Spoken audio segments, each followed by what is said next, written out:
नहीं सर कर लो। हाँ ऐसे तो है पुराना मेंसुरेशन का, लेकिन I will be very quick in this lecture. I believe कि मतलब थोड़ा बहुत मेंसुरेशन वाले क्लासेस आपने की है, इधर टेस्ट वाला भी आपने वीडियो देखा होगा या हमारा वाला कैट वाला भी वीडियो देखा होगा। तो दोनों केस में मेंसुरेशन जो है वो आपका कंसेप्चुअली तो आपका क्लियर होना चाहिए। और कंसेप्ट क्या क्लियरिटी चाहिए कि सबसे पहला व्हाट इज एरिया। तो अगर मैं पूछूं कि व्हाट इज एरिया तो क्या बताओगे? फटाक से कोई कोई बताओ तो, कहना तुम बताओ तो व्हाट इज एरिया।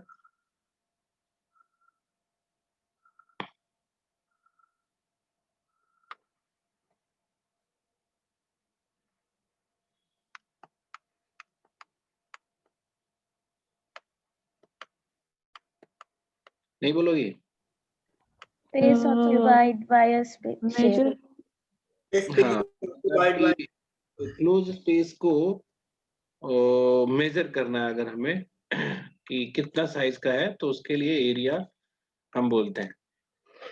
और जब भी आप कुछ मेजर करना चाहते हो you must have unit for that. तो एरिया का जो ये एक यूनिट है उसको हम 1/1 जिस भी डायमेंशन में हम यूज कर रहे हैं उसका 1/1, और इसको डायमेंशन का स्क्वायर हो जाता है इसका यूनिट। तो अगर अगर ये सेंटीमीटर सेंटीमीटर ले रहे हैं तो 1 सेंटीमीटर स्क्वायर होगा या 1 मीटर स्क्वायर होगा या 1 किलोमीटर स्क्वायर होगा, डिपेंड अपॉन कि किस यूनिट की आपकी जरूरत है। फिर सेकंड मोस्ट इम्पोर्टेंट जो इसका कंसेप्ट है वो है कि basically what you do is you count the number of boxes that has been occupied by the space. तो अगर हम एक रेक्टेंगुलर स्पेस को विजुलाइज करें, तो अगर ये 3/5 का है तो बेसिकली हम इसको 3 पार्ट्स में बांट देते हैं, इसको 5 पार्ट्स में बांट देते हैं, and we count the number of boxes to calculate the area. So basically it's not any other way, or it's not any complex way to calculate the area, rather counting the number of boxes that has been occupied by the closed space. तो इस case में आपका total number of box क्या हो जाएगा? 5 + 5 + 5 which is 5 × 3। तो ये आपका L × B के फॉर्मेट में काउंटिंग होती है ना? थ्योरी ऑफ मल्टीप्लिकेशन याद होगा, अभी रिसेंटली में हमने पढ़ाया था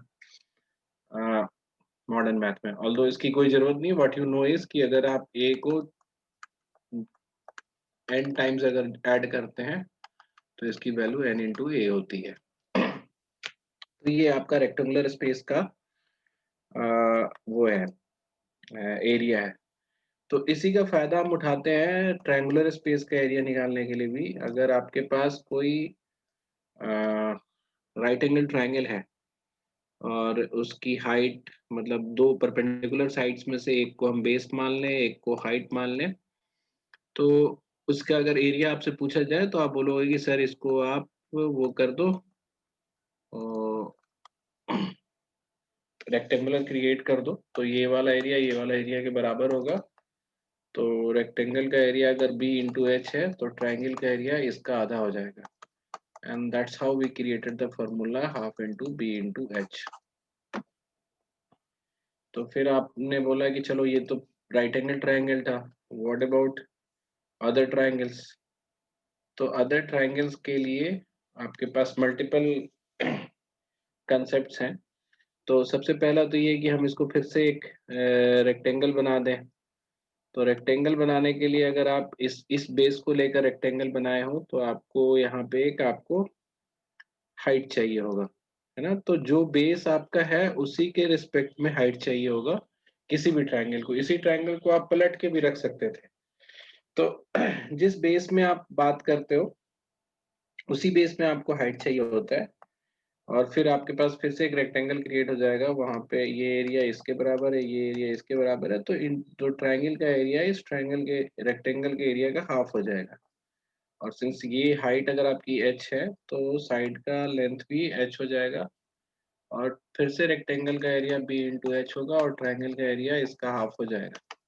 तो for any triangle half into b into h is the area of that triangle. But always remember कि अगर आपको ऐसा कोई ट्रायंगल दिया जाए, ऐसा कोई ट्रायंगल दिया जाए और बोला जाए कि ये अगर h है, ये हाइट है और ये बेस है, तो इसका एरिया नहीं होगा half into b into h. तो अब एक छोटा सा कंसेप्चुअल वो देखो, कैच देखो कि ठीक है ये तो नहीं होगा। विथ दिस डेटा, है ना, with this data can we calculate area of the triangle? बताओ नो सर। क्यों? Why can't? Anyone? अभिनव बताओ। अगर हम इस बेस मुझे को थोड़ा बाहर जाना पड़ा था, क्या पढ़ा रहे थे आप? इस बेस को और इस हाइट से अगर हम इस ट्रायंगल का एरिया नहीं निकाल सकते तो इस ट्रायंगल के एरिया को कैसे कैलकुलेट करेंगे? क्या वो हेरोन्स फॉर्मूला से? कौन सा? हेरोन्स फॉर्मूला से? मेरे पास और कुछ नहीं है, यही दो डेटा दिया हुआ है, ये बेस दी हुई है और ये हाइट दी हुई है। ओके। ये हाइट दी हुई है, बेस दी हुई है, तो ये जब भी आप किसी ज्योमेट्रिकल स्ट्रक्चर का एरिया कंफर्म करना चाहते हो कि निकल सकता है कि नहीं, तो उसका स्ट्रक्चर फिक्स होना चाहिए, ठीक है। और इसके अल्टरनेट अरेंजमेंट्स भी, मतलब अल्टरनेट भी एक स्टेटमेंट है, बट अभी इस पे जाते हैं कि विथ दिस बेस और this height triangle is not fix, क्योंकि इसी बेस और इसी हाइट से एक ट्रायंगल ये भी बन सकता था, ठीक है, या फिर इसी बेस इसी हाइट से एक कॉरेस्पॉन्डिंग बेस लेना पड़ता है सर। हाँ, नहीं मेरा पॉइंट है कि सिर्फ ये बेस और ये हाइट से एक ट्रायंगल नहीं क्रिएट होगा, कई सारे दूसरे ट्रायंगल भी क्रिएट हो सकते हैं। तो अगर आपके पास सेम बेस का हाइट नहीं है तो you can not calculate the area of the triangle. तो नेक्स्ट इम्पॉर्टेंट फैक्ट ये है कि ऐसा जरूरी नहीं है कि ट्रायंगल फिक्स हो तभी आप एरिया निकाल सकते हो। जैसे अगर आप पैरेलल लाइंस अगर ले लो, ठीक है, पैरेलल लाइंस पे बेस फिक्स कर दो और दूसरे पैरेलल लाइन का, मतलब एक लाइन पे बेस फिक्स कर दिया, दूसरे पैरेलल लाइन पे कोई भी एक पॉइंट ले लो और इसको मिला दो, तो आपका एक ट्रायंगल बन जाएगा। फिर मिलाओगे तो एक ट्रायंगल बन जाएगा। All these triangles are different triangles, और you can go like Mumbai from this line, मतलब अगर यहाँ से लेके मुंबई तक भी चले जाओगे, ये ऐसे ऐसे बढ़ाते बढ़ाते और फिर वापस आके इससे ऐड करोगे, तो वो वाले ट्रायंगल और इस वाले ट्रायंगल का एरिया बराबर होगा। क्यों? क्योंकि पैरेलल लाइंस में हर बार आपका जो हाइट होगा वो सेम रहेगा और बेस तो आपने बी ले ही लिया है। तो फॉर सेम बेस, है ना, पैरेलल लाइन के बीच का जो जितने भी ट्रायंगल्स होंगे वो सेम एरिया के होंगे। अब इसमें मतलब ये है, ये वाला फिगर मैंने इसलिए दिया कि ज्योमेट्री में कई बार you don't have to fix the structure, है ना, कई स्कोप होते हैं जहाँ पे फिक्स नहीं भी है तब भी आपका आप एरिया कैलकुलेट कर सकते हो। तो इस केस में आप ट्रायंगल बिना फिक्स किए भी, अगर आपको पता है कि उसका बेस एक एक उस पे है, एक पैरेलल लाइन पे और दूसरे वाले पे उसका वर्टेक्स है और बेस का मेजरमेंट सेम है, तो सब ट्रायंगल का एरिया सेम होगा। तो अब इसमें एक और तुम्हारा क्या ये है की कंसेप्ट है जो तुम्हें फ्रिक्वेंटली यूज होगा, कि जैसे अगर मान लो कि अगर हम किसी ट्रायंगल में अ, ऐसे एक लाइन ड्रॉ कर दिया मैंने, ये मैंने बोला 3:2 है और ये मैंने बोला 4:3 है।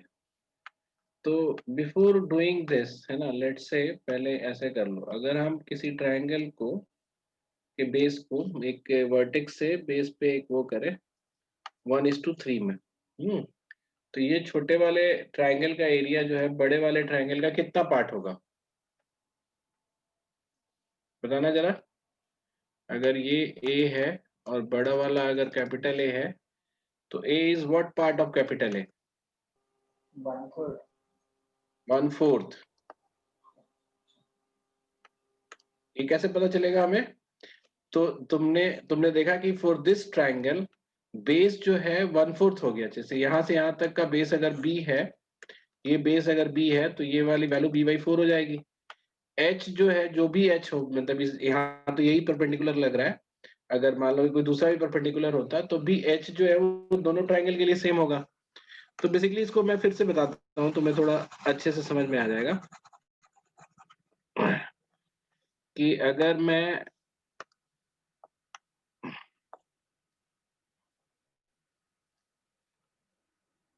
इधर से कर दे रहा हूं, मैं ये 3:1 है, तो ये छोटा वाला ट्राइंगल या ये वाला ट्राइंगल भी 3:1 में ही बांटेगा ना। ये वाली लाइन जो है इस पूरे ट्राइंगल को ही 3:1 में बांटेगी। क्यों? क्योंकि for both of the triangle height जो है, हाइट इज सेम।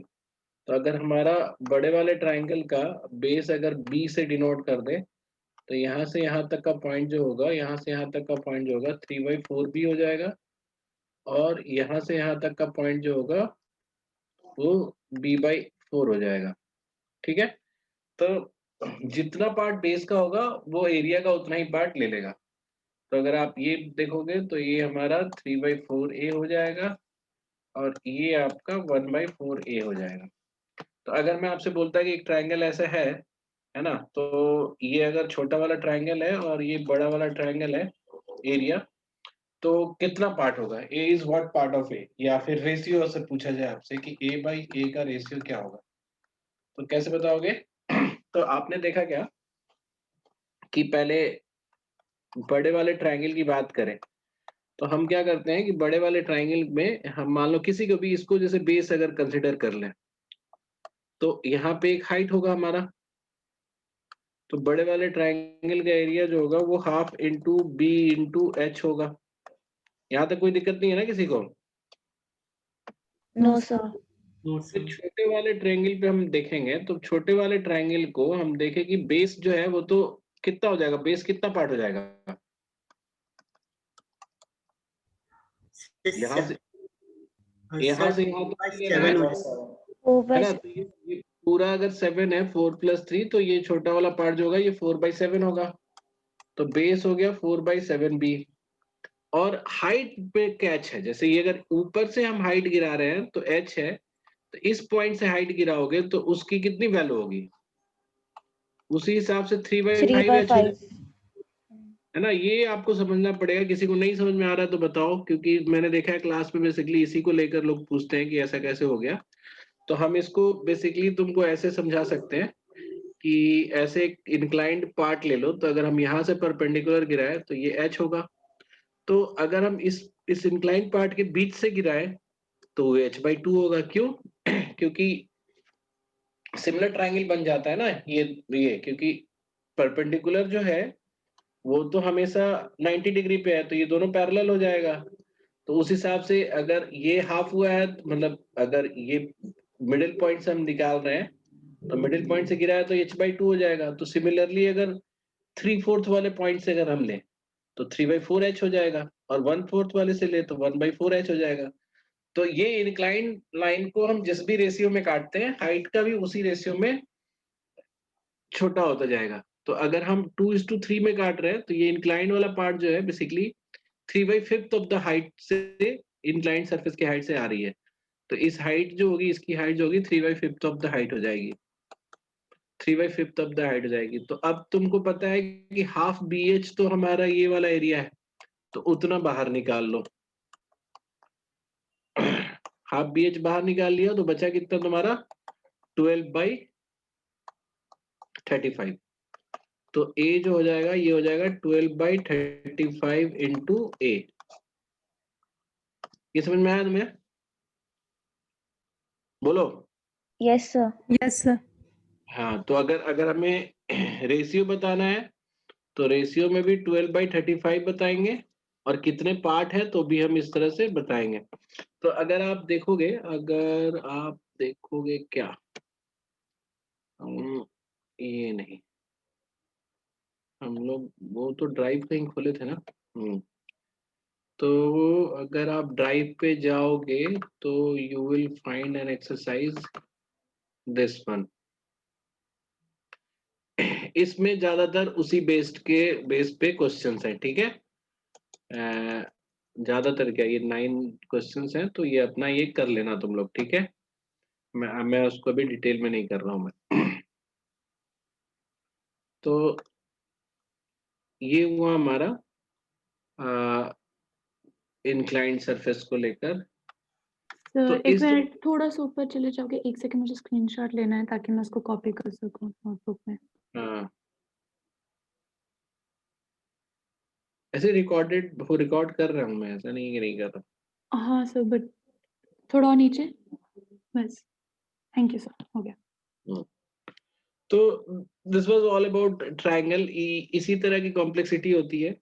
फिर अब इसमें थोड़ा सा और एक दो एक्स्ट्रा फार्मूला मैं बता दे रहा हूँ, जिससे कि कभी लगे तुम्हें कि नहीं बताया सर ने। एक हमारा एरिया का जो होता है वो हेरोन्स फार्मूला होता है। ऑल्दो ये इंडियन मैथमेटिशियन ने भी इंडिपेंडेंटली डेवलप किया था, जिसका नाम पंडित समथिंग था। तो ये तब वैलिड होगा जब आपको तीनों साइड अगर पता है, ए बी सी, तो उस केस में आपको हम सेमी पेरीमीटर डिफाइन करते हैं s, which is half of the perimeter. तो एरिया जो होगा वो आपका s is two s minus a s minus b into s minus c. ये आपका ट्राइंगल का एरिया हो जाएगा, ठीक है। और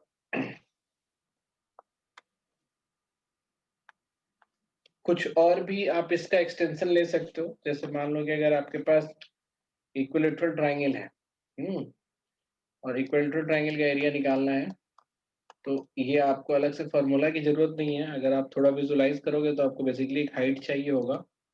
तो हाइट निकालने के लिए जब आप इस पे परपेंडिकुलर गिराओगे तो ये ऑटोमेटिकली बढ़ जाएगा आपका 30-30 में। ये आपका 60 है, तो ये हाइट वाली जो चीज है ये आप कैसे भी निकाल सकते हो, इधर पाइथागोरस फॉर्मूला से या फिर 30-60-90 वाले रूल से।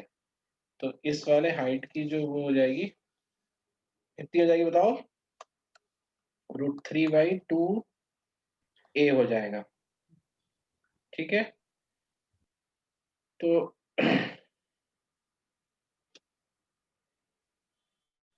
इसकी जो वैल्यू हो जाएगी √3/2 ए हो जाएगी। तो जब हम एरिया निकालेंगे, एरिया ऑफ इक्विलेटरल ट्राइंगल, तो ये हाफ इंटू ए, जब हम यहाँ से यहाँ तक का पूरा बेस ले लिए और हाइट ले लिया √3/2 ए।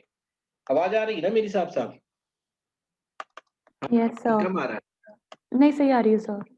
मैंने वो नहीं यूज कर रखा अभी, ईयरफोन नहीं लगाया हूँ मैं, इसलिए मैं पूछ रहा था, ठीक है। तो ये एक एक्सटेंशन है जिससे आप ट्रायंगल का एरिया निकाल सकते हो, ठीक है। और एक चीज मैं सिर्फ अनुभव के लिए बता रहा हूँ मैं, अनुभव उसमें तुम्हारा साइन रूल भी दे देते हैं। तो अगर आपके पास कभी ऐसे एक एक वो है,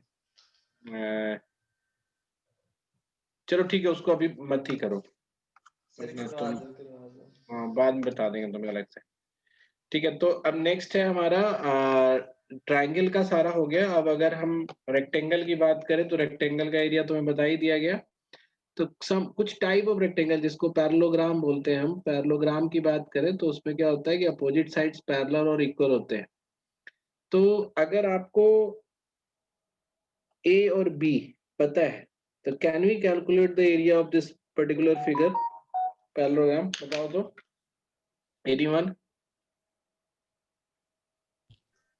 ए इंटू बी नहीं होगा? Yes sir. A into B क्यों होगा? क्योंकि ये तो परपेंडिकुलर है नहीं। रेक्टेंगल होता तब तो ए इंटू बी होता है ना, सर हाइट ऐसे। भी हो जाएगा। तो इसमें क्या है कि आप इसका एरिया नहीं निकाल सकते, क्यों? तो यही यहाँ पे फिक्सेशन वाली प्रॉब्लम है कि we can not fix the parallelogram with just a and b figure.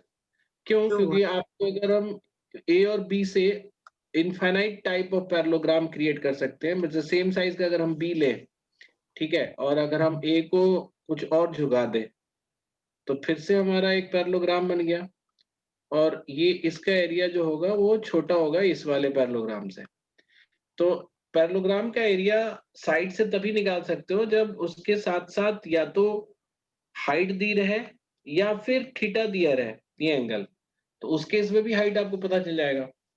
तो बेसिकली आपको पैरेललोग्राम निकालने के लिए बेस और हाइट चाहिए होगा, और बेस और हाइट मिलने के बाद फिर से आप उस स्टेज पे पहुंच सकते हो कि सेम बेस और हाइट से आप कई सारे पैरेललोग्राम बना सकते हो। तो जैसे कि अगर हम एक पैरेलल लाइन ड्रॉ कर लें, उसमें एक बेस फिक्स कर दें, तो ऊपर में इसी डिस्टेंस के जितने भी पैरेललोग्राम बनेंगे, एक ये पैरेललोग्राम बन गया है ना, एक ये पैरेललोग्राम बन गया, तो ऐसे जितने भी पैरेललोग्राम बनाओगे उन सबका एरिया सेम होगा। क्यों? क्योंकि उस केस में एक पैरेलल लाइन की साइज b है और उस पे जो हाइट है वो सेम है सारे केसेस में, h है। तो अब ये जो h है उस b और h से हम इसका एरिया निकाल सकते हैं। कैसे? आप ये वाला जो पार्ट है ना, इसको इधर शिफ्ट कर दो, एक कंस्ट्रक्ट कर दो इधर, तो ये इसके बराबर हो जाएगा। तो पैरेललोग्राम जो है वो इस रेक्टेंगल के बराबर एरिया देगा। तो रेक्टेंगल का एरिया कितना होगा? b into h. तो आपको ये थोड़ा ध्यान में रखना है कि पैरेललोग्राम के साइड से हम फिक्स नहीं कर सकते, साइड्स के साथ हाइट भी होनी चाहिए। और ऐसा जरूरी नहीं है कि पैरेललोग्राम फिक्स हो तभी उसका एरिया निकल सकता है। अगर हाइट और बेस भी अगर है आपके पास तो आप पैरेललोग्राम का एरिया निकाल सकते हो। तो अगर नेक्स्ट जो है कि अगर चारों साइड इक्वल हो तो फिर से वो सेम वाली बात हो जाती है। चारों साइड इक्वल है और साइड का लेंथ आपको पता है, तब भी आप नहीं निकाल सकते। क्यों? क्योंकि इस केस में भी आपका जो ये है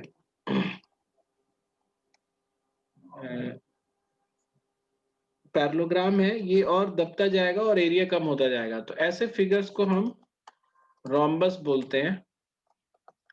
और एक चीज और तुम्हें अच्छी बात बताता हूं मैं कि इसीलिए ट्रायंगुलर शेप को ना ज्यादा स्ट्रॉन्ग बोला जाता है।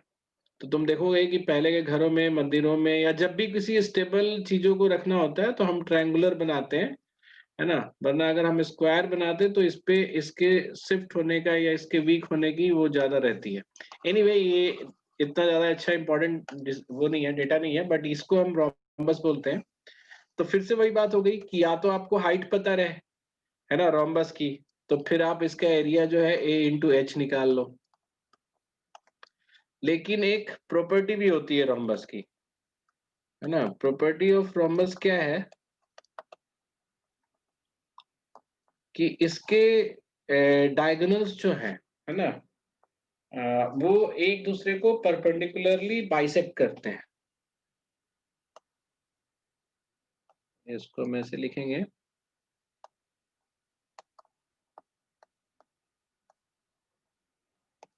Diagonals bisects perpendicularly.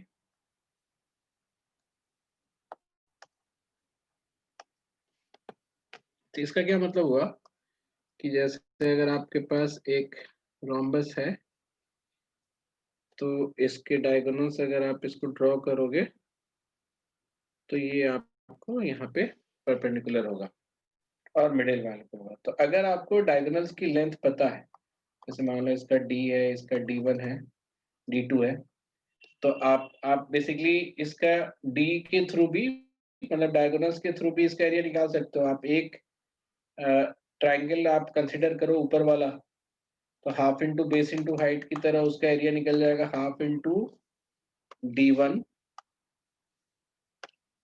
एक मिनट,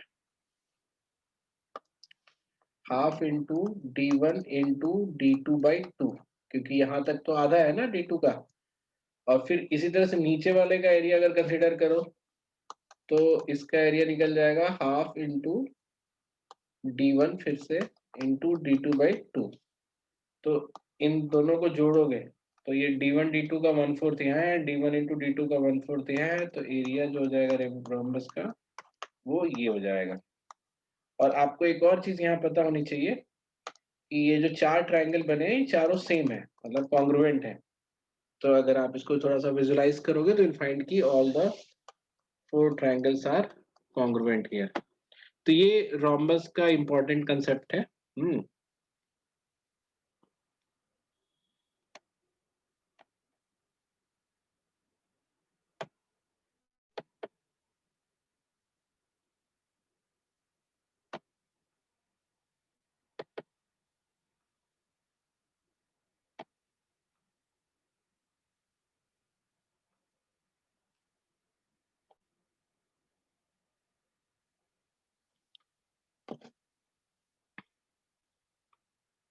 तो नेक्स्ट है हमारा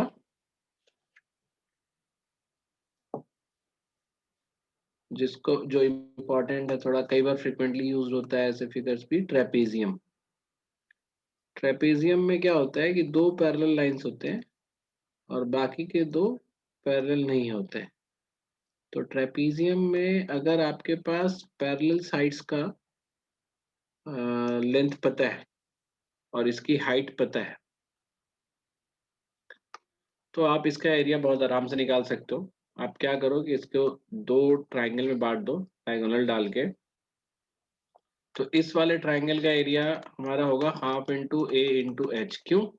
क्योंकि हम ए बेस इसको ए को मानेंगे तो हाइट जो है यहाँ से इस वाले वर्टेक्स से गिराया जाएगा. तो ये हाइट और ये हाइट सेम ही होगा क्योंकि पैरेलल लाइन वाली बात है. और अगर हम इस वाले ट्राइंगल का निकालें एरिया, नीचे वाले ट्राइंगल का, तो ये हमारा half into b into h. तो ये दोनों को जोड़ देंगे तो हमारा ट्रेपेजियम का एरिया निकल जाएगा. तो ट्रेपेजियम का एरिया अगर अल्टीमेटली देखो तो क्या आता है, इसको हम ऐसे बोलते हैं कि half into sum of parallel lines into height. ये हमारा ट्रेपेजियम का एरिया हो गया. ठीक है. सर्कल का एरिया हमने बहुत ही रिसेंटली तुम्हें एक बार और ऊपर कर दोगे? हाँ, तो सर्कल का एरिया हमने बहुत ही रिसेंटली कैलकुलेट करके बताया था आपको, वो by converting it into smaller price. जो हम ऐसे अगर अरेंज कर दें तो आपका सरकमफ्रेंस का आधा ऊपर चला जाएगा और आधा नीचे चला जाएगा और ये आपका आर वाला पार्ट है. तो पाई आर ऊपर पाई आर नीचे, और इसको इनफाइनाइट कर दे, है ना, बहुत छोटे छोटे टुकड़ों में कर दें और बहुत ही ज्यादा छोटे छोटे टुकड़ों में कर दें तो अल्टीमेटली वो ऊपर वाला टर्म जो है, ऊपर वाला सीधा हो जाएगा और साइड वाला परपेंडिकुलर हो जाएगा. तो ये आर हो जाएगा और ये पाई आर, तो which is pi r square. तो ये आपका सर्कल का एरिया है. ठीक है.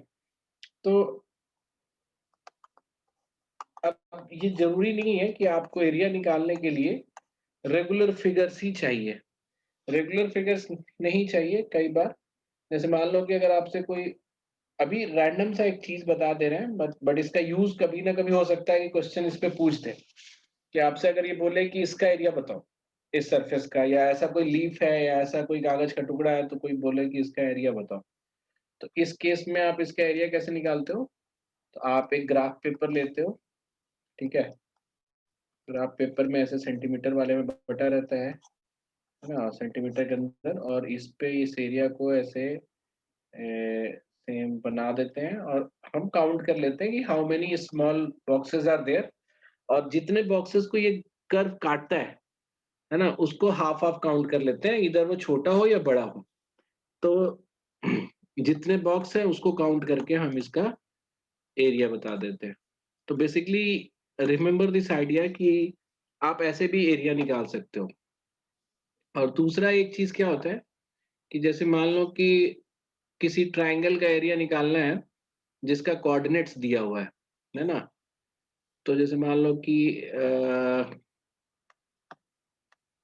ध्यान से सुनना, यहाँ बहुत इंपॉर्टेंट चीज है. जैसे 3 2 एक कोऑर्डिनेट है हमारा 8 2, और ऊपर में दिया हुआ है लेट से 6 5. ऐसा कोई ट्राइंगल है.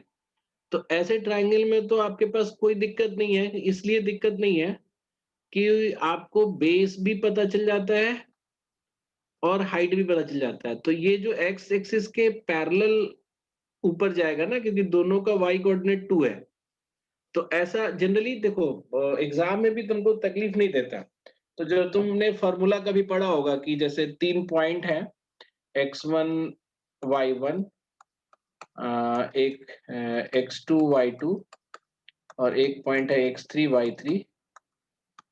3 पॉइंट से जो ऑफ कोर्स एक ट्रायंगल बन जाएगा if they are not collinear, ठीक है।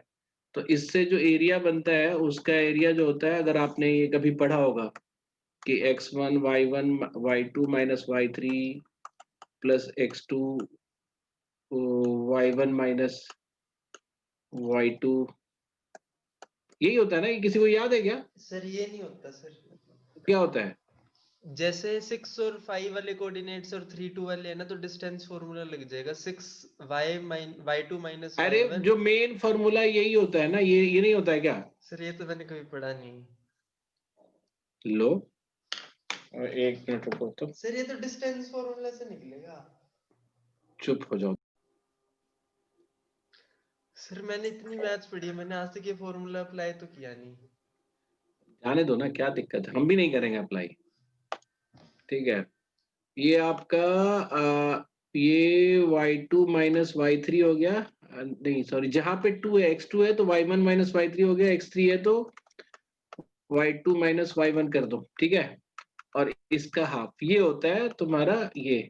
लेकिन इसकी इसकी जरूरत नहीं पड़ती जनरली, कैट में या जैट में कभी इस पे बेस्ड तुमको नहीं आएगा। तो जैसे ऐसे ऐसे एडवांटेज वाले केस होते हैं। तो एडवांटेज वाले केस कैसे हो गए, मैं तुम्हें 2-4 केस बताता हूँ, विच आर एडवांटेज वाला केस। जैसे इस केस में अगर तुम देखो तो एक्स एक्सिस से पैरेलल ये लाइन जा रही है, क्यों? क्योंकि दोनों का y कोऑर्डिनेट जो है वो 2 है। तो ऐसे में थर्ड पॉइंट से इस पर जो परपेंडिकुलर गिरेगा उसका हम बहुत आराम से निकाल सकते हैं, क्योंकि यहां से ये पूरा नीचे तक 5 है। तो अगर ये 2 होगा तो ये आपका 3 होगा। तो और यहाँ से यहाँ तक का x का डिफरेंस जो है वो आपकी बेस की वैल्यू हो जाएगी, विच इज 5। तो इसमें एरिया क्या होगा, हाफ इंटू 5, आपका x3 है यहाँ पे, x8 है यहाँ पे, तो 8 माइनस 3 ये पूरा आपका 5 हो जाएगा, है ना। और हाइट आपका 3 हो गया। तो ऐसे आपका एरिया निकल जाता है। यही आया था ना अभिनव तुम्हारा? सर इसमें मॉड्यूलस भी लगेगा ना ऊपर? मॉडुलस, हाँ मॉडुलस लगेगा ऑफ कोर्स, क्योंकि इसमें हमें, क्योंकि रूट रहता, स्क्वायर रहता तो नहीं लगता, इसमें मॉडुलस लगेगा, ठीक है।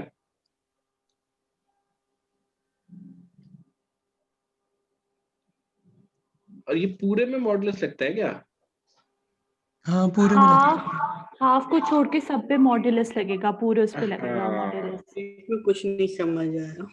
सर क्या मॉड्यूलस चीज? का कोई फायदा ही नहीं है। ये इसमें कुछ नहीं समझ आया।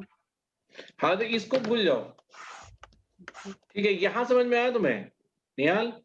अच्छा, ये समझ में आया? हाँ ये आ गया। हाँ तो इसको छोड़ दो, नहीं तो फार्मूला है, तुम बता देंगे तुम लोग को कब, वो ये कोई लिख के भेज देना यार ग्रुप में। तो ये एक एडवांटेज का केस है। दूसरा एडवांटेज का केस ये हो सकता है कि आपके 3 पॉइंट्स में से 2 पॉइंट वाई एक्सिस के पैरेलल हो, वाई एक्सिस के पैरेलल हो। जैसे अगर आपसे मैं बोलूं कि 3 2 एक पॉइंट है और एक पॉइंट है आपका 3 6, और एक आपका पॉइंट है लेट से यहाँ पे ले लिया कोई 8 0। तो ये जो आपका ट्राइंगल बनेगा, तो इसमें अगर आप इसमें y एक्सिस के पैरेलल है तो इसको बेस कंसीडर कर सकते हो। तो बेस की लेंथ हो गई 4, और इस वर्टेक्स से जो हम परपेंडिकुलर गिराएंगे तो बेसिकली ये वाला पॉइंट यहाँ पे परपेंडिकुलर गिरेगा। तो अगर ये 3 है, मतलब यहाँ से यहाँ तक 3 है और यहाँ से यहाँ तक 8 है, तो 5 जो है इसका हाइट हो जाएगा। तो इस केस में इसका एरिया कितना हो जाएगा, हाफ इंटू 4 इंटू 5, ठीक है। तो ये भी एक कभी हो जाता है। अब तुम बोलोगे नहीं सर आप ऐसा बताओ जिसमें पैरेलल कहीं नहीं है ना, तब क्या करेंगे? तब भी कोई दिक्कत नहीं है तुम्हें। जैसे मान लो कि एक पॉइंट है तुम्हारा 3 3, एक पॉइंट है तुम्हारा, ऊपर ले लेते हैं,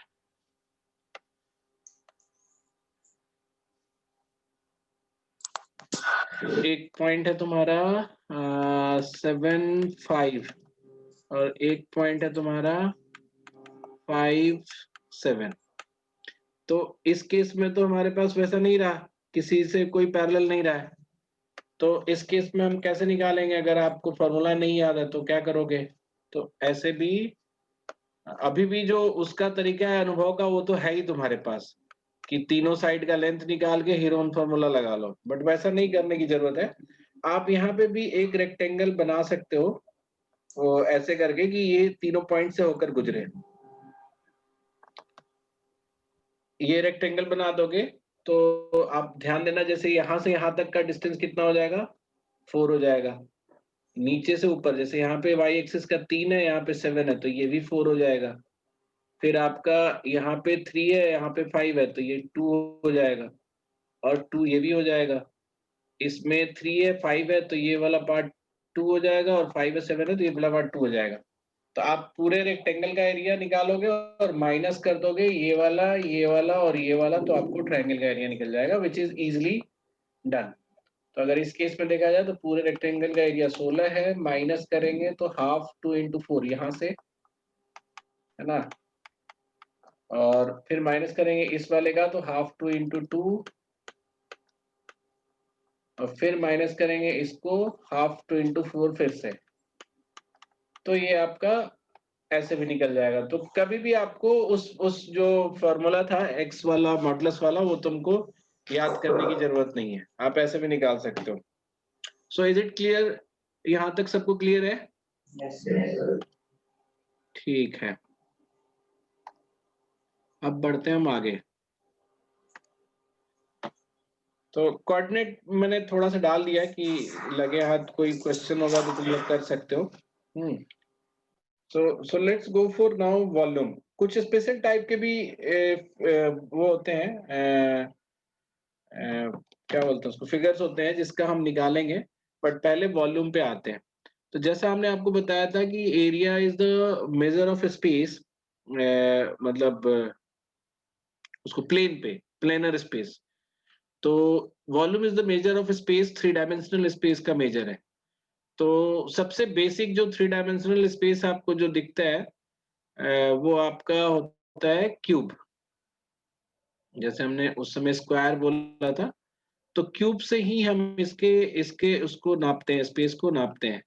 तो 1 into 1 into 1 का अगर कोई क्यूब है तो उसको हम 1 into 1 into 1 का अगर कोई क्यूब है तो 1 into 1 into 1, ऑफ कोर्स 1 के साथ डायमेंशन अटैच्ड है, तो 1 क्यूब ये हमारा बेस या यूनिट क्वांटिटी ऑफ वॉल्यूम है। तो बेसिकली अगर आप देखोगे कि अगर हम किसी क्यूबॉइड को वो करें, विजुलाइज करें,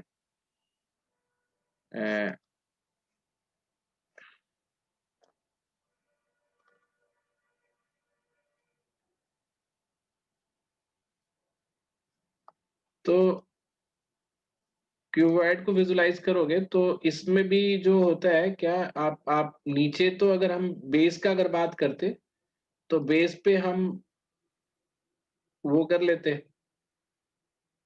एरिया निकाल लेते। तो जैसे मान लो कि ये हमारा बेस है 5 और ये 4 और ये हाइट है 3। तो आप बोलते हैं कि बेस का जो एरिया है, मतलब अगर हम बॉक्स ऐसे ऐसे बॉक्स निकालें तो एक बेस पे 20 बॉक्स रखा जा सकता है ना, बेस पे 20 बॉक्स रखे जा सकते हैं। और 20 बॉक्स है तो एक एक बॉक्स की हाइट जो है वो तो 1 है। तो अगर आप एक बॉक्स की हाइट रखोगे तो हर बॉक्स पे 3 बॉक्स रखा जा सकता है।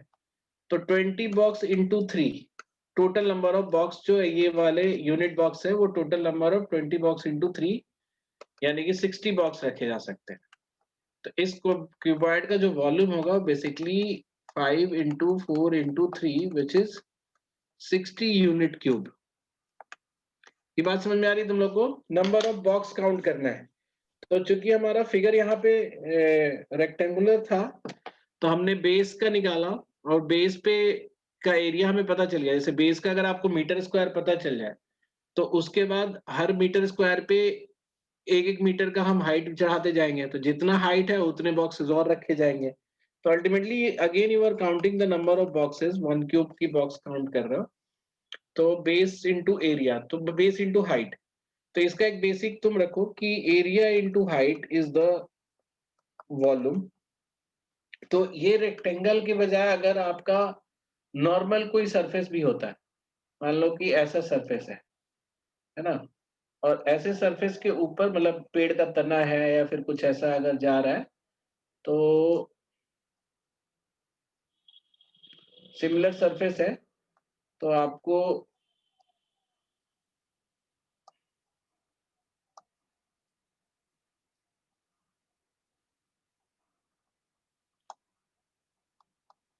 सिमिलर सरफेस है, तो अगर आपको बेस का एरिया है ना, जैसे इसका अगर एरिया पता है और ये हाइट पता है, तो इसका वॉल्यूम कितना हो जाएगा, एरिया इंटू हाइट। ये बात समझ में आ रही सबको? क्योंकि अगर इसमें मान लो कि 10 मीटर स्क्वायर है मान लो, तो हम 10 मीटर मतलब वैसे बॉक्स तो हम रख सकते हैं ना इसमें कार्डबोर्ड के जैसे भी, और हाइट अगर मान लो कि 4 है, तो टोटल नंबर ऑफ बॉक्सेस हम कितने रख सकते हैं, 10 इंटू 4। तो area into height is the, अगर रेगुलरली ऊपर गया है, यूनिफॉर्मली ऊपर गया है, हाइट बनती है, तो हम इसको बेस इंटू हाइट बोलते हैं। ये बात समझ में आई सबको? बोलो। Yes sir. तो अगर तुम बोलोगे कि ठीक है सर, अगर अगर ये रेगुलर अप नहीं हुआ है, आगे चल के नोकीला होता चला गया, जैसे मान लो कि जैसे इस तरह का एक और एग्जांपल दे देते हैं, सिलेंडर होता है हमारा, तो सिलेंडर में भी सिलेंडर का वॉल्यूम अगर कोई तुमसे पूछे तो तुम बोलोगे कि सर ये तो बहुत सिंपल हो गया, आप बेस का एरिया निकाल लोगे which is pi r square, और हाइट आपको पता है विच इज एच। अगर बेस का आर है तो पाई आर स्क्वायर और base in area into height कर देंगे, तो हमारा वॉल्यूम आ जाएगा सिलेंडर का। तो अगर ये क्यूब होता, मान लो सॉरी कोन होता ऐसा, तो तुम इस केस में क्या हुआ कि हमने अगर ये पूरा लिया होता, पूरा यहाँ पे भी सिलेंडर लिया होता, तब तो इसका पाई आर स्क्वायर एच होता फिर से, अगर ये आर है और ये एच है। लेकिन ये यूनिफॉर्मली छोटा होता गया, ऊपर पिन पॉइंटेड हो गया, तो ऐसे केसेस में जो वॉल्यूम होता है वो 1/3 हो जाता है, ये याद रखना। तो ये भले ही बीच में हुआ हो, अगर कॉर्नर पे भी हुआ रहता ना, तब भी 1/3 ही होता। तो any figure which goes to a top point, tip पे जाके वो छोटा होते जाता है, पतला होते जाता है, तो ऐसे केस में जो वॉल्यूम होगा वो हमेशा 1/3 होगा। ठीक है, आ रही बात समझ में तुम लोग को? नफीसा तुम्हें समझ में आ रही है बात? तुम लोग पुराने वीडियोस देख के नहीं आते हो क्लास में ना, ये बहुत गलत काम करते हो। ये वॉल्यूम की बात क्लियर होगी? हाँ रखिए पहले भी। अच्छा ठीक है। तो सिमिलरली अगर आप पिरामिड का देखोगे, तो पिरामिड के साथ भी ऐसा ही होता है। पिरामिड ट्रायंगुलर बेस पे या फिर रेक्टेंगुलर बेस पे पिरामिड बनता है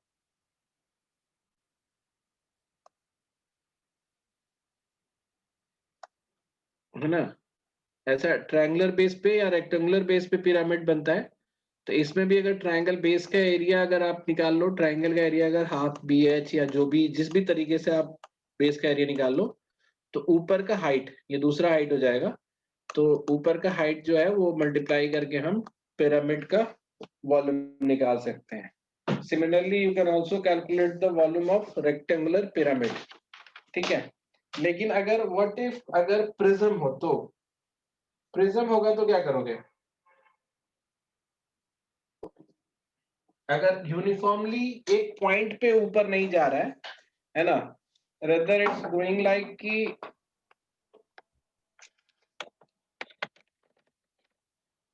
प्रिज्म विजुलाइज करना। बेस तो स्क्वायर या रेक्टेंगल में हाँ स्क्वायर ही ले लो। और अगर तुम्हारा ऐसा कोई प्रिज्म है,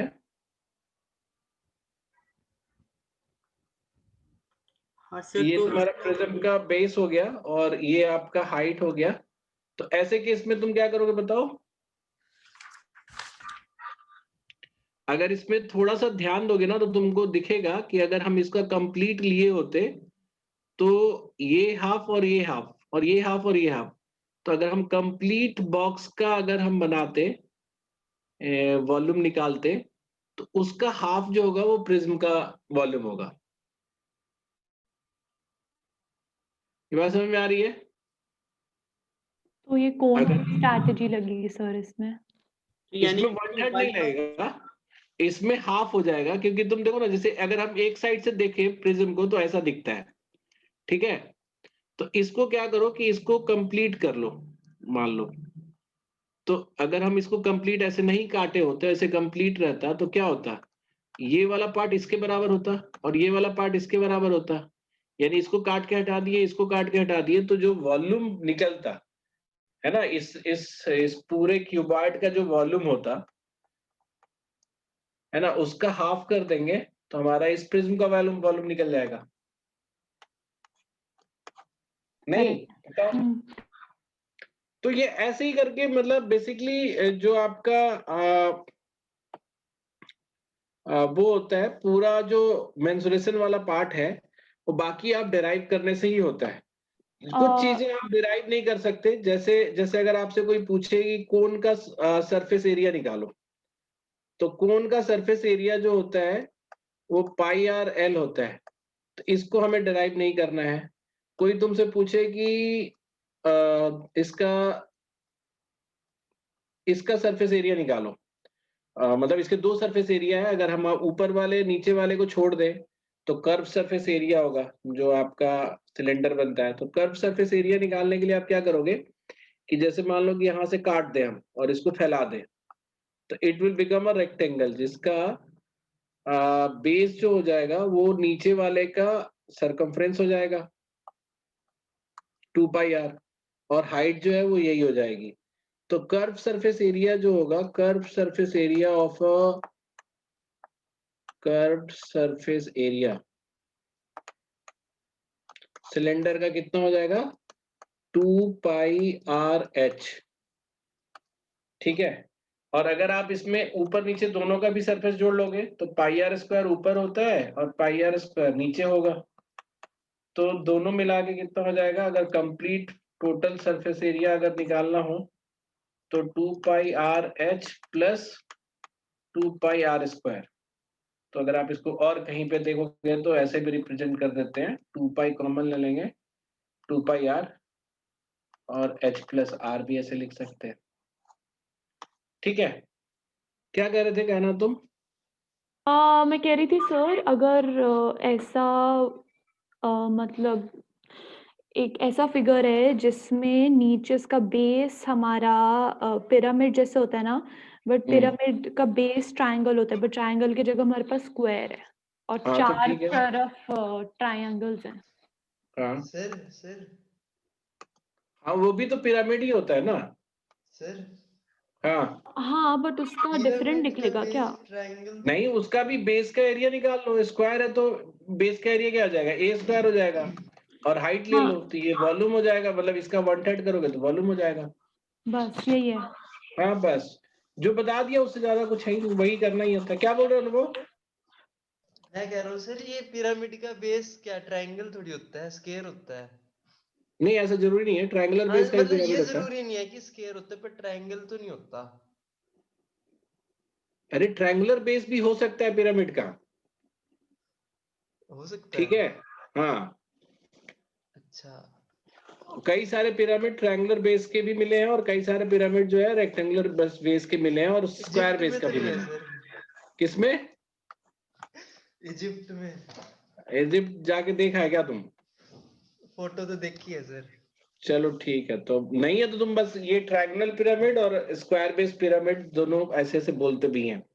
तो ठीक है अब आता है जैसे ये हम इसका इसका नहीं, इसका कोई डेरिवेशन नहीं दे रहे हैं, तो कुछ कुछ चीजों का डेरिवेशन आपको नहीं दिया जा रहा है, बाकी तो बता ही रहे हैं। और इसी तरह से स्फेयर होता है, तो अगर स्फेयर तो आप समझते हो, जब सर्कुलर जैसे बॉल आपका है तो वो आपका स्फेयर में काउंट होता है।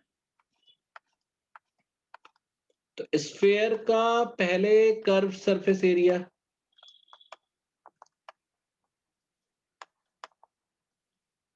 स्फेयर का कर्व सरफेस एरिया होगा आपका 2 पाई आर स्क्वायर, ठीक है? ये ध्यान रखना है तुम्हें, है ना। और स्फेयर का जो वॉल्यूम होगा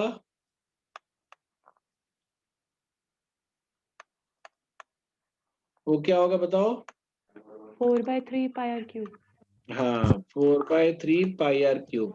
इसका भी कोई डेरिवेशन तो मैं नहीं दे रहे हैं, है ना, बट तुम इसको मतलब चाहो तो विजुलाइज कर सकते हो, ठीक है, अगर थोड़ा सा देखोगे तो ये हमारा सारा मेंसुरेशन का पार्ट हो गया। इसके बाद आपको बेसिकली एक्सरसाइज ही करना है, ठीक है, एक्सरसाइज करो सारे। बीच बीच में अभी 2-3 दिन प्रॉब्लम है